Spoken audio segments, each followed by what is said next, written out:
இப்போ நீங்க எப்போதாவது ரொம்ப கூட்டமா இருக்கிற வணிக வளாகங்களுக்கோ, இல்ல ரொம்ப சத்தமா இருக்கிற உணவகங்களுக்கோ போயிட்டு வந்திருக்கீங்களா? நெறைய தடவ போயிருப்போம். அப்படி போயிட்டு வந்ததும், உங்க ஒட்டுமொத்த சக்தியும் உறிஞ்சப்பட்டது போல நீங்க எப்போதாவது உணர்ந்திருக்கீங்களா?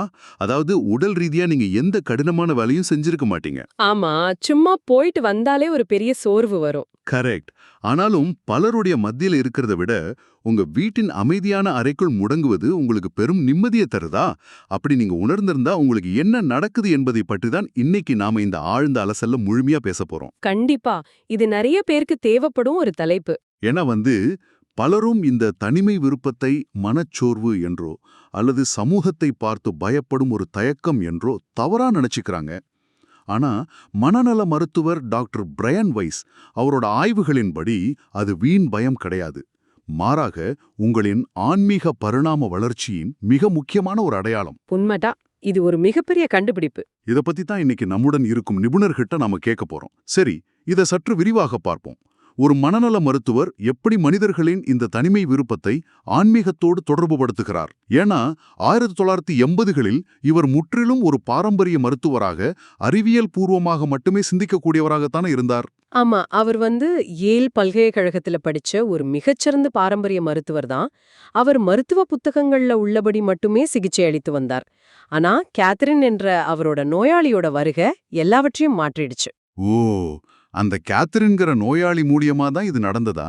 ஆமா, ஹிப்னோட்டிசம் மூலம் அவளுக்கு சிகிச்சை அளிக்கும்போது எதிர்பாராத விதமா அவள் தனது கடந்த கால பிறப்பு நினைவுகளுக்குள் சென்றாள். அதாவது பாஸ்ட் லைஃப் ரெக்ரெஷன் அப்படின்னு சொல்லுவாங்க. கடந்த கால பிறப்பு நினைவுகள். இது ஒரு மனிதனின் நனவு நிலை என்பது வெறும் மூளைக்குள் நடக்கும் ரசாயன மாற்றம் மட்டுமல்ல. அது உடலை தாண்டி பல பிறவிகளாக தொடரும் ஒரு ஆழமான வலைப்பின்னல் அப்படிங்கறது அவருக்கு உணர்த்தியது. அப்படியா? இது ஒரு மாபெரும் திறப்புன்னே சொல்லலாம். கண்டிப்பா. இந்த திறப்பு தான் தன்னுடைய நோயாளிகளில் சிலர் ஏன் கூட்டத்தை கண்டு சோர்வடைகிறார்கள் என்பதை புதிய கோணத்துல பார்க்க அவருக்கு உதவியது. அவங்க மனநோயாளிகள் அல்ல, தங்களை சுற்றியுள்ள நுட்பமான ஆற்றல்களை உணரும் அளவிற்கு அவர்களின் நனவு நிலை விரிவடைஞ்சிருக்கிறது அப்படிங்கறத அவர் கண்டுபிடிச்சார். அதாவது அவங்க மூளைக்குள்ள எந்த பிரச்சனையும் இல்ல, அவங்களோட உணர்திறன் அதிகமாயிடுச்சு அப்படின்னு சொல்றீங்க. மிகச்சரியா சொன்னீங்க. இதை நான் படிக்கும்போது எனக்கு தோணுன ஒரு விஷயம் என்னன்னா, இவங்கள பார்க்கும்போது எனக்கு ஒரு மனித ஸ்பாஞ்ச் ஞாபகத்துக்கு வருது. மனித ஸ்பாஞ்ச்? அது ஒரு நல்ல ஒப்பீடு இல்லையா? ஒரு ஸ்பாஞ்ச் எப்படி தன்னை சுற்றியுள்ள தண்ணீரை தனக்குள் இழுத்துக்குதோ, அதுபோல சுற்றிலும் உள்ளவங்க சொல்லாம மறைக்கும் உணர்ச்சிகளையும் மன அழுத்தங்களையும் இவங்க உறிஞ்சிக்கிறாங்களாம். அந்த ஸ்பாஞ்ச் ஒப்பீடு மிக சரியானது. இத ஆற்றல் உறிஞ்சல் அல்லது சைக்கிக் அப்சார்ப்ஷன் அப்படின்னு குறிப்பிடுறாங்க. இதை இன்னும் கொஞ்சம் உளவியல் ரீதியா நம்ம பார்ப்போம். சொல்லுங்க.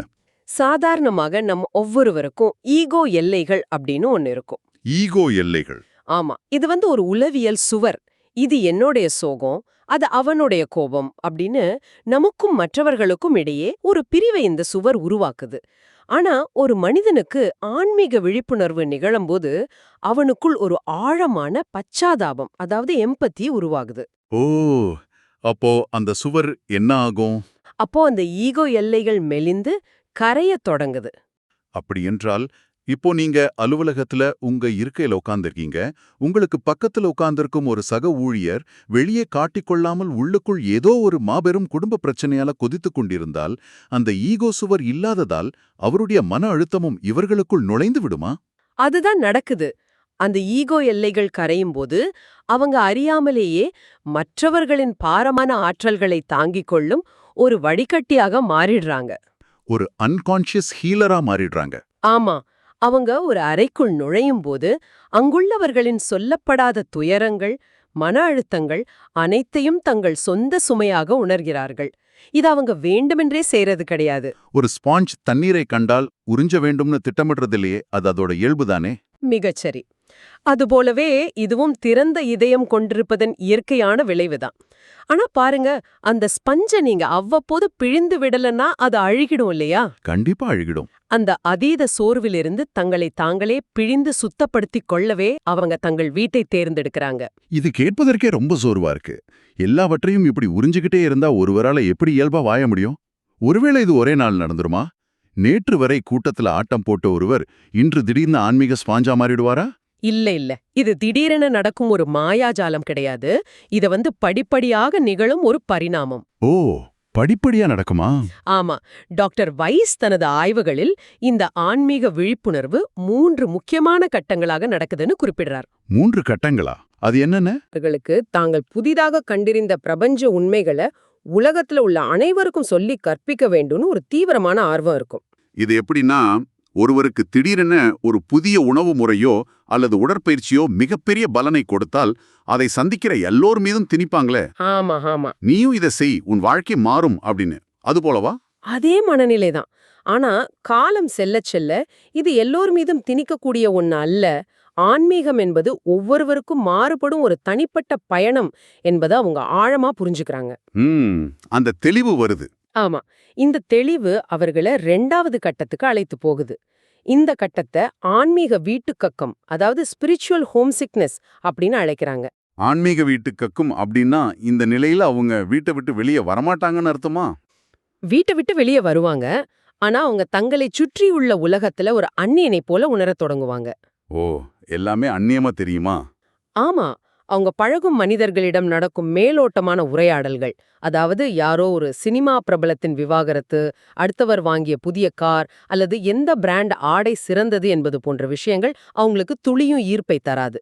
அதை கேட்கும்போதே அவங்க சக்தி வீணாவது போல உணர்வாங்களா? கண்டிப்பா. மாறாக மனித உணர்வுகளின் ஆழம் என்ன, பிரபஞ்சம் எப்படி இயங்குகிறது என்பது போன்ற ஆழமான விவாதங்கள அவங்களோட மனம் ஏங்கித் தவிக்கும். ஒரு நிமிஷம் நிறுத்துங்க. எனக்கு இங்க ஒரு முரண்பாடு தோணுது. என்னது? தங்கள் நண்பர்கள் பேசும் சாதாரண விஷயங்களை மேம்போக்கான உரையாடல்கள் அப்படின்னு முத்திரை குத்துவதும் அவை சலிப்பை தருதுன்னு விலகுவதும் இது ஒரு வகையான ஆன்மீக மேலாதிக்க மனப்பான்மை இல்லையா? அதாவது ஸ்பிரிச்சுவல் சுப்பீரியாரிட்டி அப்படின்னு சொல்றீங்க? ஆமா, மற்றவர்களை விட தாங்கள் உயர்ந்தவர்கள், மற்றவர்கள் எல்லாம் இன்னும் அறிவின் கீழ்நிலையில் இருக்கிறார்கள் அப்படிங்கிற ஒரு ஆணவத்தின் வெளிப்பாடு தானே இது. இதை எப்படி ஒரு வளர்ச்சின்னு சொல்ல முடியும்? நீங்க கேக்குறது மிக நியாயமான வாதம். வெளியிலிருந்து பார்ப்பவர்களுக்கு இது ஒரு வகையான ஆன்மீக திமிராகவோ அல்லது தனிமைப்படுத்திக் கொள்ளும் ஆணவமாகவோ தான் தெரியும். ஆமா, அப்படிதான் தோணுது.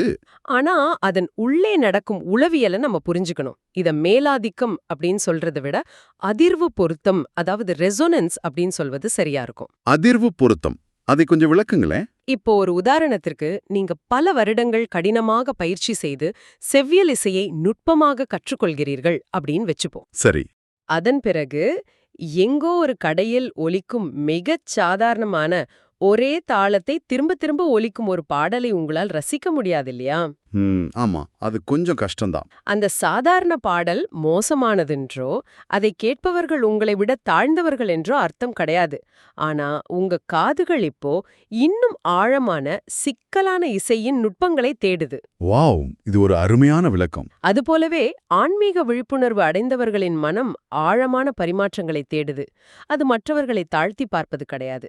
தங்களின் ரசனை மேம்பட்டதன் இயற்கையான விளைவுதான் இது. இந்த இசைக்கான ஒப்பீடு மிகவும் நேர்த்தியா இருக்கு. அவங்க தேடுவது ஆழத்தை, மற்றவர்களை தரக்குறைவாக மதிப்பிடுவதை அல்ல அப்படிங்கிறது இப்ப நல்லா புரியுது. சரி, இந்த ரசனை மாற்றம் 3ஆம் கட்டத்துல எப்படி உருவெடுக்குது? 3ஆம் கட்டம் என்பது ஆற்றல் இயக்கவியல் பற்றிய தெளிவான புரிதல் கிடைக்கும் ஒரு மேம்பட்ட நிலை. ஆற்றல் இயக்கவியல், எனர்ஜி டைனாமிக்ஸ். ஆமா. தங்களுக்கு எந்த மனிதர்களிடம் பேசினால், எந்த இடங்களுக்கு சென்றால் ஆற்றல் பெருகுகிறது, எங்கே சென்றால் ஆற்றல் முழுமையாக உறிஞ்சப்படுகிறது அப்படிங்கறத அவங்க துல்லியமா புரிஞ்சுக்கிறாங்க. அப்போ மனிதர்களை கண்டு பயந்தோ அல்லது வெறுத்தோ அவங்க தனிமையை தேர்ந்தெடுப்பதில்லையா? நிச்சயமா இல்ல. மாறாக தங்கள் சொந்த ஆற்றலை பாதுகாக்க வேண்டும் அப்படிங்கிற தெளிவான ஞானத்தினால் அவங்க தனிமையை தேர்ந்தெடுக்கிறாங்க. ஆனா இந்த இடத்துல தான் நாம ஒரு முக்கியமான சிக்கலை எதிர்கொள்றோம். இந்த ரசனை மாற்றம் அவங்க காலங்காலமா பழகி வந்த நண்பர்கள் மத்தியிலும் உறவுகள் மத்தியிலும் ஒரு பெரிய இடைவெளி உருவாக்கும் இல்லையா? ஆமா, அது தவிர்க்க முடியாத ஒண்ணு. இதையே டாக்டர் வைஸ் சோஷியல் டீடாக்ஸ், அதாவது சோஷியல் டீடாக்ஸ் அப்படின்னு குறிப்பிடுறாருன்னு நினைக்கிறேன். அதாவது நமக்கு மிகவும் பிடித்த ஒரு பழைய சட்டை இருக்கு, அதை நாம பல வருடங்களா விரும்பி அணிந்திருக்கிறோம். ஆனா இப்போ நாம வளர்ந்துட்டோம், அந்த சட்டை மிகவும் இறுக்கமாயிடுச்சு. அது எவ்வளவு பிடித்தமான சட்டையாக இருந்தாலும் அது மூச்சுத் திணறலை ஏற்படுத்தினால் அதை கழற்றி எறிவதை தவிர வேறு வழி இல்லை இல்லையா? பழைய உறவுகளை விட்டு விலகுவது அப்படிப்பட்ட ஒரு வலியை கொடுக்கும் செயல்தானே. நீங்க சொன்ன இந்த பழைய சட்டை உதாரணம் மிகவும் ஆழமானது.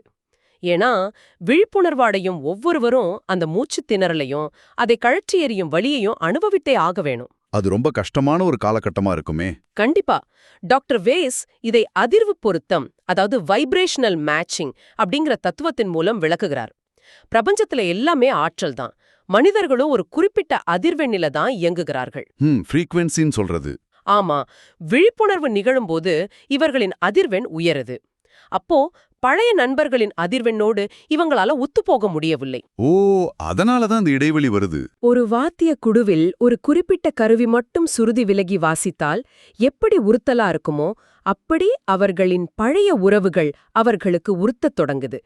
அதனால அவங்க மெதுவா அமைதியா விலகத் தொடங்குறாங்க. இது பார்ப்பவர்களுக்கு நிரந்தரமான தனிமை போல தெரியலாம்.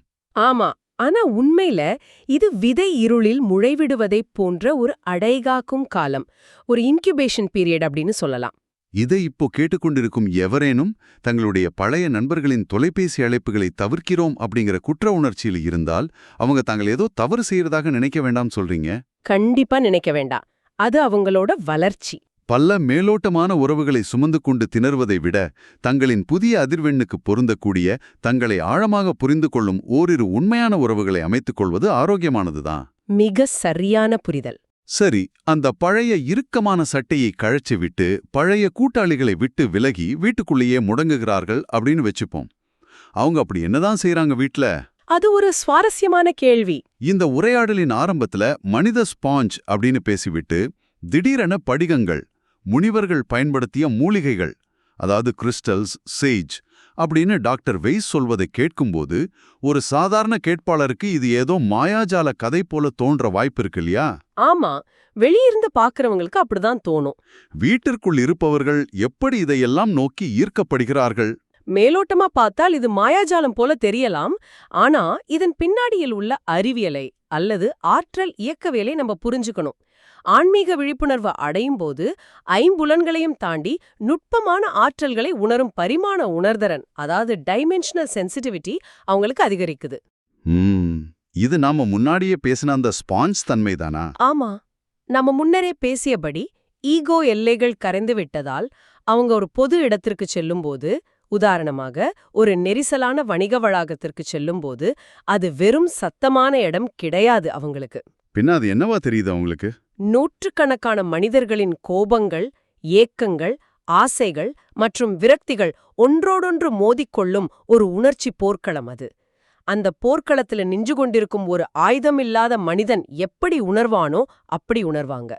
அப்படியானால் அந்த உணர்ச்சி போர்க்களத்திலிருந்து தப்பித்து தஞ்சமடையும் ஒரு பதுங்குகுடிதான் வீடா? அது தப்பித்து ஓடும் பதுங்குகுடி அல்ல. அது ஒரு பாதுகாப்பான ஆன்மீக ஆய்வகம், ஒரு ஸ்பிரிச்சுவல் லெபார்டரி. ஆன்மீக ஆய்வகம் கொஞ்சம் வித்தியாசமா இருக்கே. வணிக வளாகத்துல உள்ள ஆற்றலை அவங்களால் கட்டுப்படுத்த முடியாது. ஆனா வீட்டின் ஆற்றலை அவங்களால் முழுமையாக கட்டுப்படுத்த முடியும். நீங்க கேட்ட அந்த மூலிகைகள் மற்றும் படிகங்கள் எல்லாம் ஏதோ மாய வித்தைகள் கிடையாது. அப்ப அது எதுக்கு பயன்படுது? அவை அந்த வீட்டின் ஆற்றலை, அதிர்வலையை சுத்தமாக வைத்துக்கொள்ள பயன்படுத்தப்படும் கருவிகள். ஒரு அறுவை சிகிச்சை அறைக்குள் கிருமிகள் வராமல் எப்படி மருத்துவர்கள் அந்த அறையை தூய்மையாக வச்சுக்கிறாங்களோ அதுபோல இவங்களும் தங்கள் வீட்டை ஒரு தூய்மையான ஆற்றல் மையமாக மாற்றிக்கிறாங்க. இத புரிஞ்சுக்க முடியுது. இத ஆன்மீக சுகாதாரம், ஸ்பிரிச்சுவல் ஹைஜீன் அப்படின்னு கூறலாம். வெளியே சென்று ஸ்பாஞ்ச் போல உறிஞ்சு கொண்டு வந்த தேவையற்ற மற்றவர்களின் ஆற்றல்களை பிழிந்துவிட்டு தங்களை தாங்களே சுத்தம் செய்து கொள்ளும் இடம்தான் அவங்க வீடு. ஆன்மீக சுகாதாரம் மிகச்சிறந்த வார்த்தை. இதற்காக அவங்க நாள் முழுவதும் கண்களை மூடி தியானம் செய்து கொண்டிருக்க வேண்டிய அவசியம் இல்லை இல்லையா? தேவையே இல்லை. அவங்க அன்றாட வாழ்க்கையே ஒரு தியானமாக மாற்றிடுறாங்க. இத அன்றாட ஆன்மீகம், எவ்ரிடே ஸ்பிரிச்சுவாலிட்டி அப்படின்னு சொல்லலாம். அன்றாட ஆன்மீகம்னா சாதாரண வேலைகளை சொல்றீங்களா? ஆமாம்.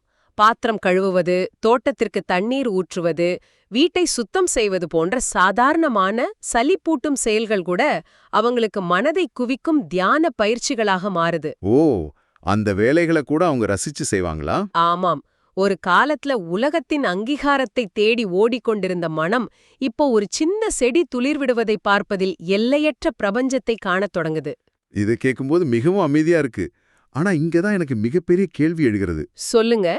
ஒரு மனிதன் தன்னை முழுமையாக புரிந்து கொண்டு விழிப்புணர்வு அடைந்து தன் ஆற்றலை பாதுகாத்துக் கொள்வதற்காக தன் வீட்டிற்குள்ளேயே முடங்கிக் கொள்கிறான் என்றால் அது சமூகத்திற்கு செய்யும் துரோகம் இல்லையா? துரோகம்னு சொல்றீங்களா? ஆமா, உலகத்துல எத்தனையோ பிரச்சனைகள் இருக்கு. அந்த பிரச்சனைகளை தீர்க்க வேண்டிய ஞானம் உள்ளவர்கள், நான் என் வீட்டை சுத்தம் செய்து கொள்கிறேன், என் ஆற்றலை பாதுகாத்துக் கொள்கிறேன் அப்படின்னு ஒதுங்குவது ஒரு உச்சகட்ட சுயநலம் தானே? இது சமுதாயத்திற்கு எப்படி பயன்படும்? இந்த கேள்வியை நீங்க கேட்டது மிக முக்கியமானது. ஏன்னா பலரும் வைக்கும் விமர்சனம் இதுதான். ஆமா, நிறைய பேர் இதை தான் கேட்பாங்க. இத சரியா புரிஞ்சுக்கொள்ள நாம ஆன்மீக பொருளாதாரம், அதாவது ஸ்பிரிச்சுவல் எக்கனாமிக்ஸ் என்ற கருத்தை பார்க்கணும்.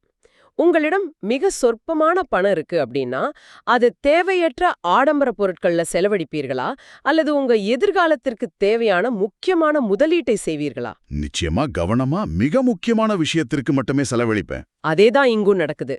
அவங்க தங்களின் ஆன்மீக ஆற்றலை ஒரு விலைமதிப்பற்ற வளமாக கருதுறாங்க. ஓ, ஆற்றலை ஒரு செல்வம் மாதிரி பாக்குறாங்க. சரியா சொன்னீங்க. எங்கு சென்றால் தங்கள் ஆற்றல் வீணடிக்கப்படுகிறதோ அந்த மேலோட்டமான விவாதங்களிலும் தேவையற்ற கூட்டங்களிலும் தங்கள் ஆற்றலை செலவழிக்காமல் அதை ஆக்கப்பூர்வமாக முதலீடு செய்றாங்க. இதை சுயநலம் அப்படின்னு சொல்ல முடியாது. பயத்தினால் ஏற்படும் தனிமைக்கும் ஞானத்தினால் ஏற்படும் தனிமைக்கும் மிகப்பெரிய வித்தியாசம் இருக்கு. அந்த வித்தியாசத்தை இன்னும் கொஞ்சம் விளக்குங்க. பயத்தினால் ஏற்படும் தனிமை என்றால் உலகத்தை பார்த்து ஊடி ஒளிவது. சரி, ஞானத்தினால் ஏற்படும் தனிமை? பயத்தினால் ஏற்படும் தனிமை என்பது உலகம் மிக கடினமாக இருக்கு அப்படின்னு சொல்லி போர்வையை போர்த்தி கொண்டு பதுங்குவது. ஆனா ஞானத்தினால் ஏற்படும் தனிமை என்பது போர்க்களத்தில் காயமடைந்த ஒரு மருத்துவர் முதலில் தன்னுடைய காயத்தை குணப்படுத்திக் கொள்ள தனது பாதுகாப்பான மருத்துவ முகாமுக்கு திரும்புவது போல. வாவ்! காயம்பட்ட ஒரு மருத்துவரால் எப்படி மற்றவர்களுக்கு சிகிச்சை அளிக்க முடியும்? அருமையான உதாரணம். ஆமாம், இயேசு கிறிஸ்துவாக இருக்கட்டும், கௌதம புத்தராக இருக்கட்டும், ஏன் விவேகானந்தராகவே இருக்கட்டும், அவங்க அனைவரும் முதலில் தனிமையை தேர்ந்தெடுத்து தங்கள் ஞானத்தை ஆற்றலை முழுமை செய்து கொண்டு பிறகுதான் உலகத்தின் சவால்களை எதிர்கொள்ள வெளியே வந்தாங்க. ஓ, அப்படியானால் அவங்க சமூகத்தின் சவால்களைக் கண்டு பயந்து ஓடல, மாறாக பலவீனமான நிலையில சமூகத்தை எதிர்கொண்டால் தாங்களும் அந்த பிரச்சனையின் ஒரு பகுதியாக மாறிடுவோம் அப்படிங்கறத உணர்றாங்க. மிக துல்லியமா பிடிச்சிட்டீங்க. அவங்க தங்களுக்குள் இருக்கும் ஆழமான காயங்களை தங்களின் பாதுகாப்பான வீட்ல வச்சு குணப்படுத்துறாங்க. அதனால என்ன பெரிய மாற்றம் வந்துடும்? ஒரு மனிதன் தன்னுடைய காயத்தை முழுமையாக குணப்படுத்திக் கொள்ளும்போது அவன் தன்னிடம் இருக்கும் கோபத்தையோ விரக்தியையோ சமூகத்தின் மீது திணிப்பதில்லை. சமூகத்துல ஒரு தீப்பந்தத்தைப் போல தங்கள் உயர்ந்த அதிர்வலையை அவங்க தக்க வச்சுக்கிறாங்க. இது ஒரு பெரிய விஷயம்தான். நூற்றுக்கணக்கான மனிதர்கள் விரக்தியில் இருக்கும் ஒரு அறையில் முழுமையான அமைதியோடு இருக்கும் ஒரு மனிதனால் ஒட்டுமொத்த அறையின் அதிர்வலையையும் மாற்றிவிட முடியும். இதுதான் மனிதகுலத்தின் நனவு நிலைக்கும் கலெக்டிவ் கான்ஷியஸ்னஸ்க்கும் அவங்க செய்யும் மாபெரும் சேவை. அப்போ அவங்க சமூகத்தோட எப்பவுமே கலக்க மாட்டாங்களா? அப்படி இல்ல. அவங்க எப்போதும் மீண்டும் உலகத்தோடு பழகத் தொடங்குறாங்களோ அப்போ யாரிடமிருந்தாவது தங்களுக்கு அன்போ அல்லது அங்கீகாரமோ வேண்டும் அப்படிங்கிற தேவையின் அடிப்படையிலே அவங்க பழகுவதில்லை. அதுக்கு பதிலா தாங்கள் ஏற்கனவே அன்பால் நிரம்பி இருக்கிறோம், அந்த அன்பை மற்றவர்களுக்கு கொடுக்கலாம் அப்படிங்கிற முழுமையின் அடிப்படையிலேயே அவங்க மற்றவர்களுடன் இணைகிறார்கள். அதாவது, நான் காலியா இருக்கேன், நீ எனக்கு கொஞ்சம் நிம்மதியை கொடு அப்படின்னு உலகத்திடம் கையேந்தாமல், என்னிடம் அமைதி நிரம்பி வழியுது, அதிலிருந்து கொஞ்சம் எடுத்துக்கோ அப்படின்னு கொடுப்பதற்காக தங்களை தயார்படுத்திக் கொள்கிறார்கள். அதுதான் அந்த புனிதமான தனிமையின் உண்மையான நோக்கம். இது உண்மையில எல்லாவற்றையும் வேறொரு கோணத்துல பார்ப்ப வைக்குது. ஆன்மீக விழிப்புணர்வு பெற்றவங்க வீட்ல இருக்க விரும்புவது என்பது உலகத்திடமிருந்து தப்பித்து ஓடுவது அல்ல. கூட்டத்துல ஏற்படும் ஆற்றல் இழப்பை தடுத்து தங்களுடைய ஈகோ எல்லைகள் கரைந்ததால் ஏற்படும் உணர்வு பெருக்கை கையாண்டு தங்களை ஆழமாக புதுப்பித்துக் கொள்வதற்கான ஒரு நனவான தேர்வு. ஆமா, அது ஒரு தேர்வுதான். அது அவங்க தங்களை தானலே குணப்படுத்திக் கொண்டு ஒட்டுமொத்த பிரபஞ்சத்திற்கும் உண்மையான சேவையாற்ற தங்களை தயார்படுத்திக் கொள்ளும் ஒரு மிகச்சிறந்த பரிணாம வளர்ச்சி. ஆமா, தனிமை என்பது இருண்டதல்ல, அது சுய ஒளியை கண்டறியும் ஒரு மிகச்சிறந்த இடம். இன்றைய உரையாடல் நம்மை நாமே ஆழமாக சிந்தித்துப் பார்க்க தூண்டியிருக்கும் என்பதில் சந்தேகமே இல்லை. இதை இப்போ கேட்டுக்கொண்டிருக்கும் உங்களிடம் ஒரு சிறிய சிந்தனையை முன்வைக்கிறேன். அடுத்த முறை, குறிப்பா இந்த வார இறுதியில உங்க நண்பர்கள் உங்களை வெளியே அழைக்கிறாங்கன்னு வச்சுப்போம். அப்போ திடீர்னு எந்த காரணமும் இல்லாமல் நான் எங்கும் வரல, நான் வீட்லயே அமைதியா இருக்க விரும்புறேன் அப்படின்னு தோன்றும் அந்த உணர்வு உங்களுக்கு ஏற்படும் போது அந்த உணர்வை உடனடியாக சோம்பேறித்தனம் என்றோ அல்லது நமக்கு ஏதோ மனச்சோர்வு வந்துவிட்டது என்றோ முத்திரை குத்தி விடாதீர்கள். கண்டிப்பா. சற்று ஆழமா யோசித்து பாருங்க. ஒருவேளை அது உங்களின் ஆன்மா தன்னை அடுத்த கட்டத்திற்கு உயர்த்திக் கொள்ள ஒரு ஆன்மீக ஆய்வகத்திற்குள் நுழைய உங்களுக்கு விடுக்கும் அழைப்பாக இருந்தால் என்ன செய்வீர்கள்? உங்க உள்ளுணர்வு உங்களுக்கு என்ன சொல்ல வருது அப்படிங்கிறத கொஞ்சம் அமைதியா காது கொடுத்து கேளுங்க. இந்த ஒரு புதிய திறப்போடு இன்றைய இந்த ஆழ்ந்த அலசலை நாம நிறைவு செய்றோம். மீண்டும் ஒரு சுவாரஸ்யமான தலைப்போடு சந்திப்போம்.